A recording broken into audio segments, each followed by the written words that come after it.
In this video I'm gonna teach you how to make this glass effect in After Effects. You can download this project file in the description down below. Making a new tutorial for each day of the year. Day 31 of 365. Go here to the rectangle tool and now let's create a rectangle like this. Let's rename this as glass and let's put the next effect, fast box blur.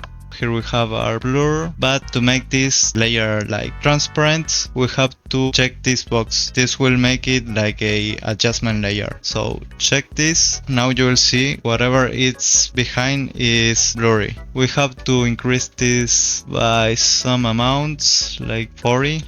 And we have the glass here, but it's like pretty clear. So let's add a noise to be like a texture. Let's add noise alpha. Now let's increase it by a little bit. This it could be something like 5 or 4. Let's make this noise a little blurry too. So let's add another fast box blur and we have to increase this by a little bit, like 5 or less, like 2 maybe. Decrease the iteration to 2. Okay, you can kinda see the noise there. I'm gonna increase the noise to 8 so we can really see this texture. So we already have our glass here. Let's make the highlight. We have to duplicate this layer with Ctrl D. Let's name this highlight. There you go. We have to delete all of these effects. Let's delete them and we're going to add a bevel and emboss. So right click the layer, go to layer styles and select bevel and emboss. Open here bevel and emboss.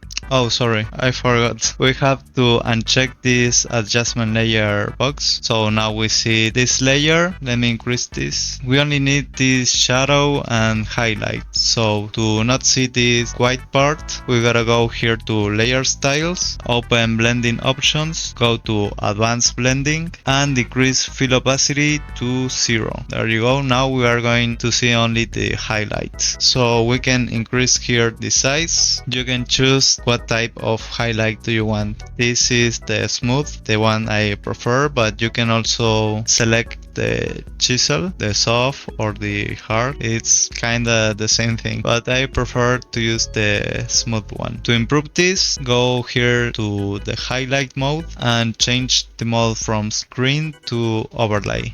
And now you will see here in the highlight how it changed. To make the highlight to move with the glass layer, we have to parent it. So select here the pick whip, parent it to the glass layer. Now if you move the glass layer, you will see the 2 layers moves. So we'll place it here over the red ball and let's see how it changes. So go here to layer style, bevel and emboss. It was set to screen. You will see it's just like pure white, and if we put this to overlay, it blends to the color of the object that is behind. We can increase this if you want the highlight opacity, and let's also change the shadow. The shadow is like too strong, so let's increase the shadow opacity to 25. There you go. So we already have our highlight here. And another thing, if we want to make this glass rectangle like more rounded, we can go here to the glass layer, open it, and let's add here a round corners and just increase here the radius. You will see that the blur effect changes, but the highlight is the same. We have to set a matte for the highlight. Let's add the effect set matte. There you go. Here you have to select the glass and you will see now it's the same shape as the glass. So now we can change here the radius if we want a more square rectangle or more like a circle. We already have our glass almost done. We only have to add a shadow. So let's duplicate the highlights and bring this layer down. Let's rename this to shadow and go to layer style. We don't need the bevel and emboss anymore, so just delete it. Let's right click, go to layer style and let's add a drop shadow. There you go. We have our shadow here. Let's increase a little bit the distance. We can adjust here the angle of the shadow. I'm gonna leave it like this and increase here the size to make the shadow softer. Now to make the shadow to look even better, let's change the blend mode from multiply to soft light and increase the opacity of the shadow. Now it's more like a subtle shadow, a shadow from a glass and not from a solid object. This last option here, this last property, is if you want to see the shadow behind the glass or you only want to see it here at the border. I'm gonna change this to off because I think it looks better, but if you want to keep things clear you can keep it on, but I'm going to change it to off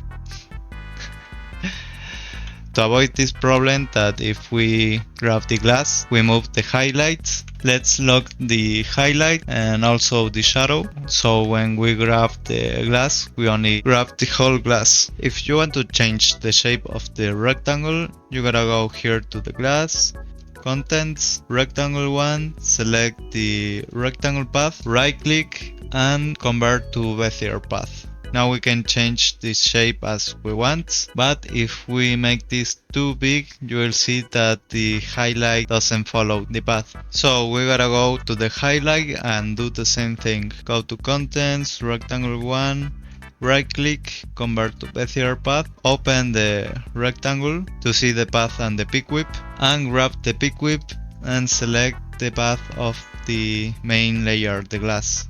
Now if we change the path for the main layer, you will see they both change. But if we make it like this, you will see they don't look the same. This is because we have to add the round corners to the highlight too. So select this, the round corners, Ctrl C, go to highlight, select contents and Ctrl V. Now they are the same, and let's do the same thing with the shadow. So open here the shadow, change the rectangle path to Bezier path, open here the path for the glass layer, grab the pick whip in the shadow and select the glass path. Copy the round corners, go to content, paste it with Ctrl V, and there you have it. Now we can make the shape we want with this glass. So I'm gonna make this a little larger here from the top and the bottom. And also if you're gonna change the radius of the corner, you have to parent this to the other layers too. So go here to the highlight, select it and type round corners. You will see this. Also open round corners to the glass, so hit enter here, and for shadow. Now we open the 3 properties and let's parent this to the glass layer. There you go. Now if we change this, they look the same. Now we can add some text on top of this. Let's type here glass effects. And we can change the blend mode of the text and make it overlay. Now it will look like it's part of the glass. Let's parent the text to the glass. And there you have it. That's all for today's tutorial. You can download this project file in the description down below, and I'll see you in the next tutorial. See ya!